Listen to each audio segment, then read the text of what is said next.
நீ எதுக்கும் பயப்பட மாட்டாயோ? ஆகாயத்தில் ஆரத்தி காட்டி ஆராதிக்கும் அனுபக்குவத்தில் இருந்தாள் அஞ்சலை. அஞ்சலை துப்புரவு தொழில் செய்பவள். அவளை வறுமை கடுமையாக வாட்டியது. அவளுக்கு 2 செல்வங்கள். 1954ஆம் வருடம் நடமாடும் தெய்வமாம் காஞ்சி மகான் பாரதமெங்கும் தமது புனித யாத்திரையை மேற்கொண்ட போது இந்த பெண் வசிக்கும் கிராமத்திற்கும் விஜயம் செய்தருளினார். மகானை பற்றி தெரிந்து கொள்ளும் சூழ்நிலையில் அவள் இருக்கவில்லை.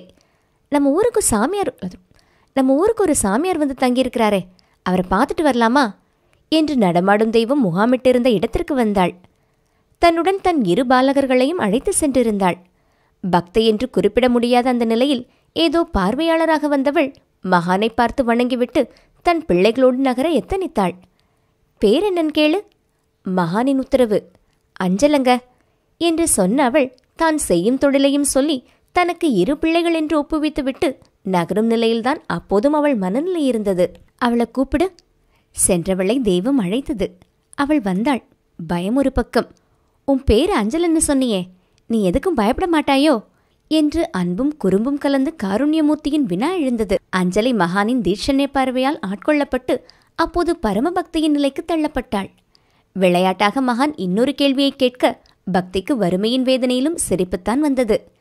அந்த கேள்வி, உன் 2வது மகன் டில்லியில் வேலை பார்க்கறதா சொன்னியே, அந்த 2வது பையன் அஞ்சலியின் பக்கத்தில் புடவையின் தலைப்பை விடாமல் பிடித்தபடி கிழிந்த நிக்கரும் அழுக்கான சட்டையும் மூக்கில் ஒழுகலுமாக பாலகனாக காட்சி தந்து கொண்டிருந்தான். இந்த கேள்வியை கேட்டு அஞ்சலை பதில் சொல்ல முடியாமல் நின்றாள். மகான் அவளுக்கு பூர்ண அனுகிரகம் பொழிந்து அனுப்பினார்.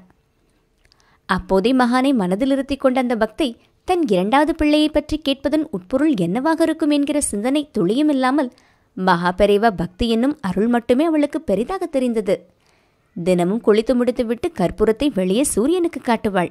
மனம் நிறைய மகான் இடம் பெற்றிருந்தார். அவர் படம் கூட அவள் வீட்டில் இல்லை.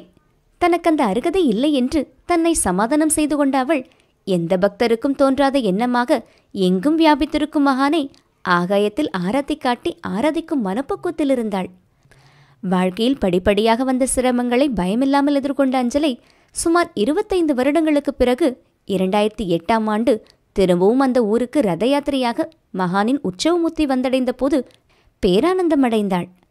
பெரியவர் நம்ம விட்டு போகவே இல்லை அப்படி நினைக்கிறவங்க அந்த தெய்வத்தை புரியாதவங்க. அந்த ரதத்தில் மெய்யாலுமே அவர் வந்திருக்கிறாருன்னு நான் நிச்சயமா சொல்லுவேன் என்று ரத யாத்திரையோடு சென்றவர்களிடம் தனது பக்தியை அஞ்சலை சொன்னாள். அவளுக்கு பக்கத்தில் 27 வயது நிரம்பிய அவளது இளைய மகன் கிராமத்திற்கு வந்திருக்கிறான். மகான் ஆசி வழங்கிய பாலகன் இவன்தான். மகான் சொன்னபடி அவன் தலைநகர் டில்லியில் மனிதவள மேம்பாட்டுத்துறை அமைச்சகத்தில் அதிகாரியாக இருக்கிறான்.